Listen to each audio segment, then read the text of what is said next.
Ésaïe, chapitre 30.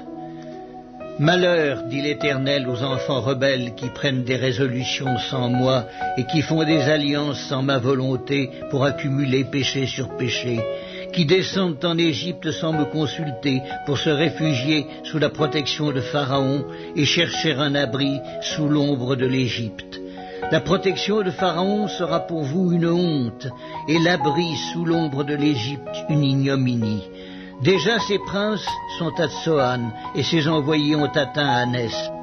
Tous seront confus au sujet d'un peuple qui ne leur sera point utile, ni pour les secourir, ni pour les aider, mais qui fera leur honte et leur opprobre, sentence des bêtes du Midi.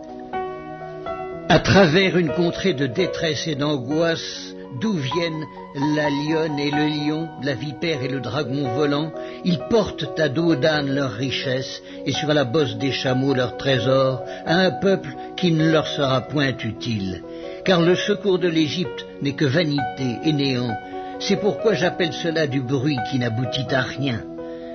Va maintenant, écris ces choses devant eux sur une table et grave-les dans un livre, afin qu'elles subsistent dans les temps à venir, éternellement et à perpétuité.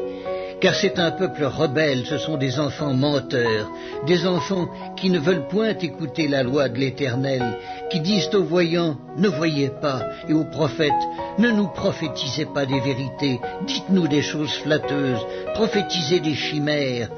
Détournez-vous du chemin, écartez-vous du sentier, éloignez de notre présence le Saint d'Israël. C'est pourquoi ainsi parle le Saint d'Israël, puisque vous rejetez cette parole, que vous vous confiez dans la violence et dans les détours et que vous les prenez pour appui, ce crime sera pour vous comme une partie crevassée qui menace ruine et fait saillie dans un mur élevé dont l'écroulement arrive tout à coup en un instant. Il se brise comme se brise un vase de terre que l'on casse sans ménagement et dont les débris ne laissent pas un morceau pour prendre du feu au foyer ou pour puiser de l'eau à la citerne. Car ainsi a parlé le Seigneur, l'Éternel, le Saint d'Israël. C'est dans la tranquillité et le repos que sera votre salut. C'est dans le calme et la confiance que sera votre force. Mais vous ne l'avez pas voulu, vous avez dit « Non, nous prendrons la course à cheval ».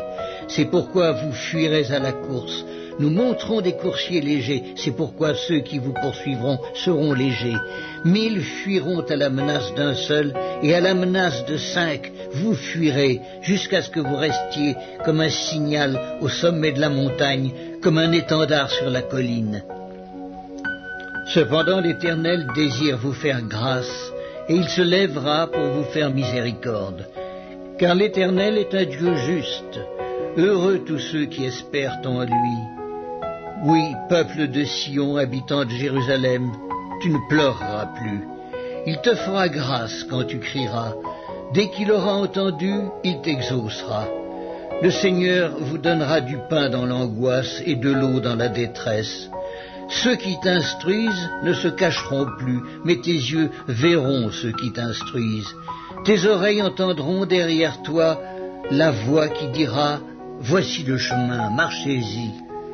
Car vous iriez à droite ou vous iriez à gauche. Vous tiendrez pour souiller l'argent qui recouvre vos idoles et l'or dont elles sont revêtues. Tu en disperseras les débris comme une impureté. Hors d'ici, leur diras-tu. Alors il répandra la pluie sur la semence que tu auras mise en terre, et le pain que produira la terre sera savoureux et nourrissant. En ce même temps, tes troupeaux paîtront dans de vastes pâturages. Les bœufs et les ânes qui labourent la terre mangeront un fourrage salé qu'on aura vanné avec la pelle et le vent. Sur toute haute montagne et sur toute colline élevée, il y aura des ruisseaux, des courants d'eau. Au jour du grand carnage, à la chute des tours. La lumière de la lune sera comme la lumière du soleil, et la lumière du soleil sera 7 fois plus grande, comme la lumière des 7 jours. Lorsque l'Éternel bandera la blessure de son peuple et qu'il guérira la plaie de ses coups. Voici, le nom de l'Éternel vient de loin, sa colère est ardente, c'est un violent incendie. Ses lèvres sont pleines de fureur et sa langue est comme un feu dévorant. Son souffle est comme un torrent débordé qui atteint jusqu'au cou pour cribler les nations avec le crible de la destruction, et comme un mort trompeur entre les mâchoires des peuples.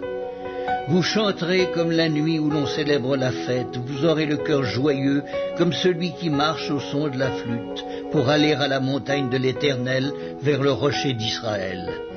Et l'Éternel fera retentir sa voix majestueuse, il montrera son bras prêt à frapper dans l'ardeur de sa colère, au milieu de la flamme d'un feu dévorant, de l'inondation, de la tempête et des pierres de grêle.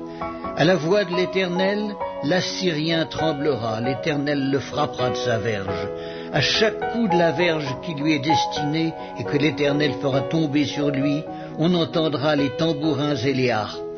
L'Éternel combattra contre lui à main levée. Depuis longtemps un bûcher est préparé, il est préparé pour le roi, il est profond, il est vaste. Son bûcher, c'est du feu et du bois en abondance. Le souffle de l'Éternel l'enflamme comme un torrent de soufre.